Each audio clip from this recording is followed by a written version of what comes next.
Путешествие в мир живописной природы начинается с контрольно-пропускного пункта Рицинского реликтового национального парка. Здесь каждый турист приобретает заветный билет и отправляется в путь по горной дороге, овеянной легендами и окруженной величием природы. Перед путешественниками открываются захватывающие виды. Водопад Девичьи слезы, сверкающий своей красотой бирюзовое голубое озеро, словно драгоценный камень у дороги. И Юбшарский каньон, узкое ущелье с отвесными скалами, поражающими своей мощью и величием. Не менее впечатляющей является смотровая площадка, откуда открываются панорамные виды на окружающие ландшафты. А водопад Мужские слезы – это настоящий поток воды, словно сошедший с картины художника, расположены прямо у трассы. Возле водопада Мужские слезы туристов ждет необычный ретро-автомобиль, стилизованный под советскую киноклассику. Многие называют его машиной Никулина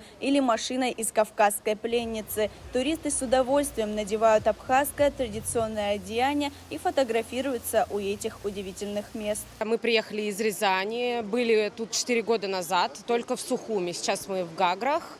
Очень все нравится, поэтому вернулись сюда второй раз. На озере Рица мы тоже уже были, и поэтому тоже второй раз поехали сюда же.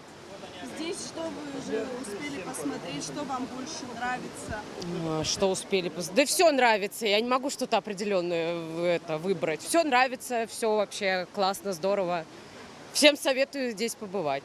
Рицинский реликтовый национальный парк предлагает не только умиротворение и созерцание. Для любителей активного отдыха здесь также найдутся развлечения. Зиплайны, подвесные мосты, экстремальные качели. Одним словом, это место, где можно объединить наслаждение природой и яркие эмоции.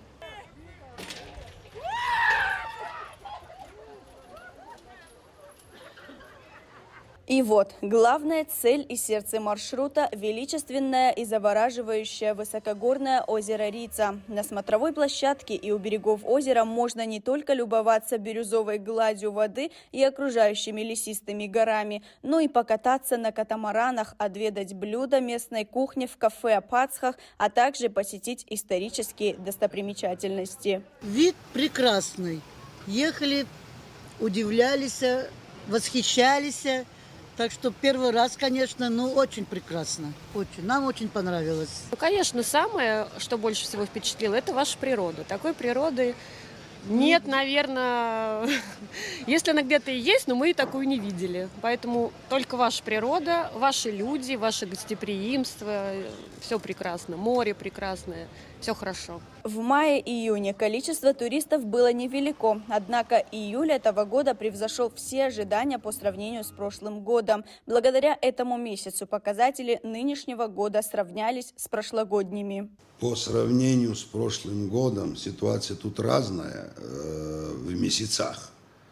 Вот июль месяц на 3500 туристов больше, чем июль прошлого года. Но до этого остальные месяца, июнь, май, они уступали. Я это склоняю к тому, что из-за непогодных условий. В самом конце мая месяца, 30-31 мая, у нас был снегопад на Аватхаре. До 30 сантиметров снега выпало. То, чего не было совсем давно. История не помнит такого, что в конце мая в горах так низко на Аватхаре снег падал. И это, естественно, связано с холодами, с дождями здесь на низу, и поэтому турпотока практически не было. По разным причинам люди не ехали сюда. Сейчас вот в июле картина хорошая, люди едут. Надеемся, что и в августе такая динамика пойдет, и мы обойдем прошлый год. Стоит отметить, что восстанавливаемый мост на 54-м километре трассы Бзыбя-Уатхара заработает уже в этом месяце. Стоимость строительства для Рицинского парка составила 22 700 000 рублей. Лаура Капш, Адам Ардженя, Абхазское телевидение.